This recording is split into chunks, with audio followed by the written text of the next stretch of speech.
Look at Frank's umbrella. I think it's on its last leg. It's the last day for it.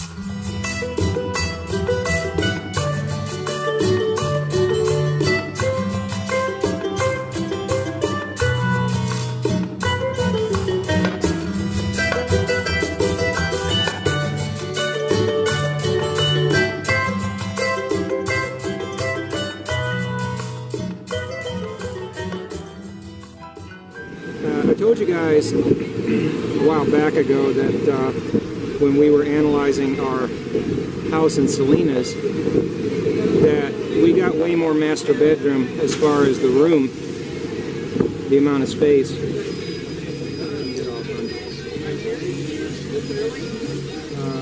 No?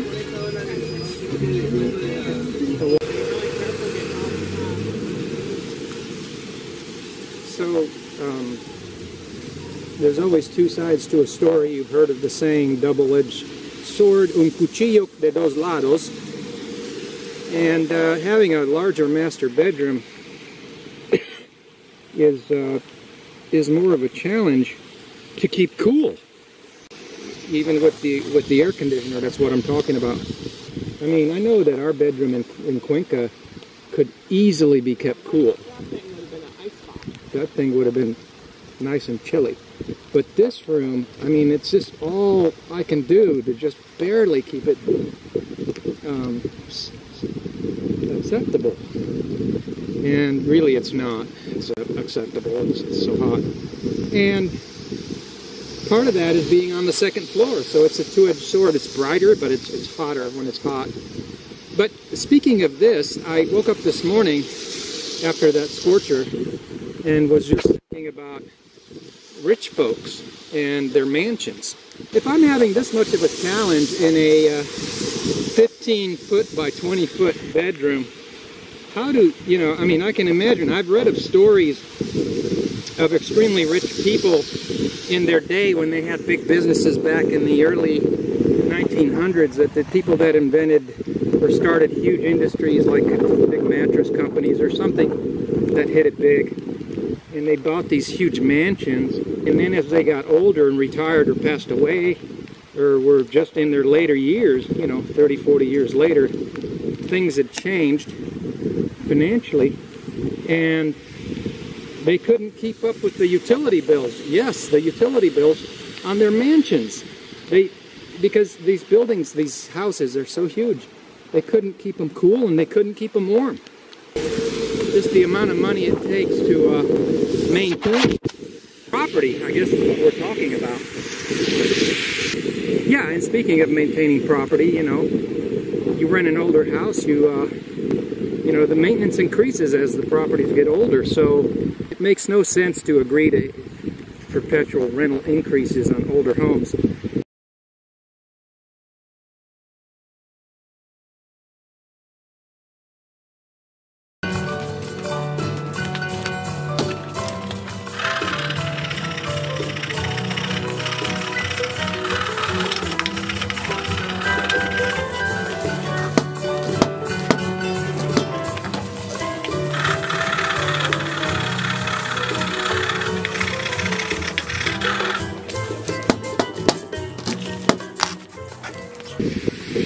You know, and it's why when we, all those times we helped all those foreigners find rentals, they always wanted newer rentals. Well, that's why. They don't want to spend their time fixing somebody else's property, not to mention the average retiree is not necessarily super handy, so then they're going to have to rely on, you know, you don't know the language, and then you got to rely on gringo lists and pay U.S. prices for your fix-it men anyway.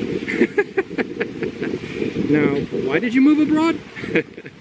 This is the life if you could do it, but it's Florida prices, so there you go.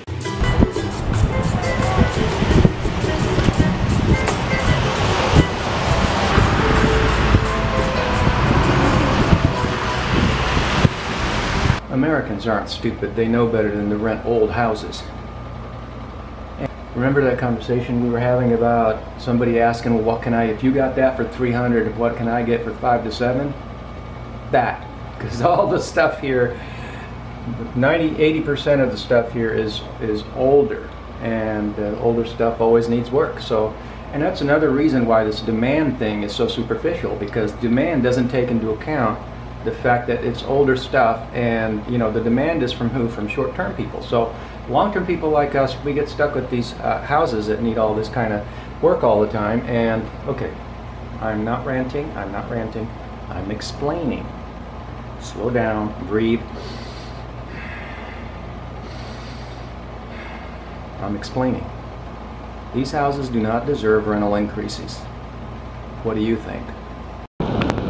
So we're going to try to find a quiet spot away from the hustle and bustle of the Malecon, but still be at the Malecon, if that's possible. On a rainy day, it's easier.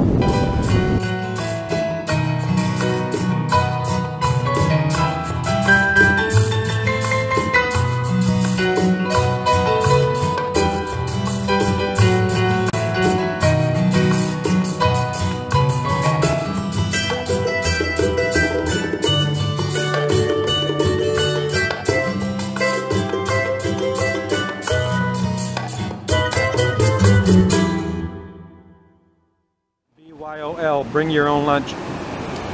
And then you can eat anywhere, even if everything's closed.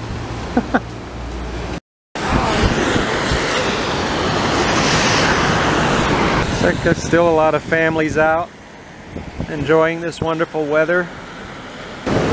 We decided we're going to take it all in.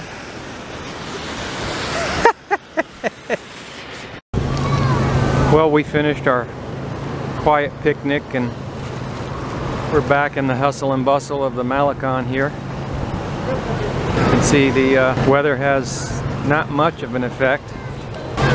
Once you're on vacation, you're on vacation. It's like being in a small plane. Once you're up there, you're up there. It's like being in a sailboat out in the ocean. Once you're out in the ocean, that's where you're at. You can't just pull over. You can't just pull over and get out? Yeah, you can't just pull over and get out. Yeah, and park the car and say, I think I want to stop doing this now. I'm going to do something else.